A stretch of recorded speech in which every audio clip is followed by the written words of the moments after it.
પાસે ગયા છે અને થઈ તો જાય ને. બેટા, તને જલ્દી દેખાતું થઈ જાય. પછી તારે બધાય સાથે જો આ જેટલા ગામમાં છોકરા હોય ને એની સાથે તારે રમવા જવાનું, સ્કૂલે જવાનું. પછી તું ભણી ગણીને મોટું કંઈક બનીશ ને તું. હે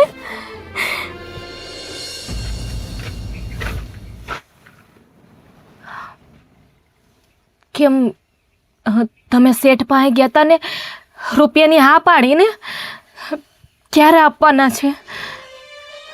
જલપા, શેઠ પાસે હું ગયો તો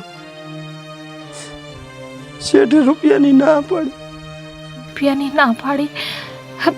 પણ આપણે તો જૂના ને જાણીતા છીએ ને એના, અને એના ખેતરમાં આપણે કામે કરીએ છીએ, આટલું આટલું રાખીએ છીએ, તો શેઠ તો એટલી તો મદદ કરે ને. નામે આપણે ક્યાં હાવ લઈ લેવાશે? આપણે તો એને કામમાં વાળી દેત. જલપા, શેઠને મેં બધી વાત કરી પણ શેઠે હાથ ખખેરી નાખ્યા. જલપા, શેઠે હાથ ખખેરી નાખ્યા. પણ એને કહેવાય ને કે મારો છોકરો દેખતો નથી, એનું ઓપરેશન કરાવવું જરૂરી છે. આટલું તો કહેવાય ને તમારે. ગામમાં કોઈ એવો વ્યક્તિ નથી જલપા કે એની પાસે મેં ભીખ નહીં માંગી હોય. જલપા, એની પાસે મેં ભીખ નહીં માંગી હોય. હવે શું થાય? મારા છોકરાનું ઓપરેશન કઈ રીતે થાય?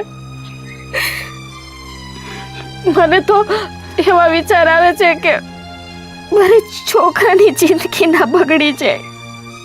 તું ઉપાધિ ઘરમાં જલપા, એનો કોઈ ન હોય ને એનો ભગવાન હોય. જલપા, એનો ભગવાન હોય. એક કામ કરીએ તો, અમે રક્ષાબંધન આવે છે, મારા ભાઈને રાખડી બાંધવા તો જવાની જ છું ને, તો એને વાત કરી જોઉં તો થોડી ઘણી મદદ કરે તો. ઈ ખરું છે, તું તારા ભાઈને વાત તો કરજે. કરી જઈ. ભાઈ છે તો બેનને એટલી તો ના નહીં પાડે ને. અને કહેવાય છે ને કે હો બ્રાહ્મણને એક ભાણે જ, તા તો એનો ભાણિયો છે. તેને કઈ ખવડાવ્યું જલપા? હા, પણ કેટલો નાનો છે તો કેટલો સમજદાર છે. મને એમ કે તું રોમામાં. આ બધું સાંભળીને આંખમાં આવડા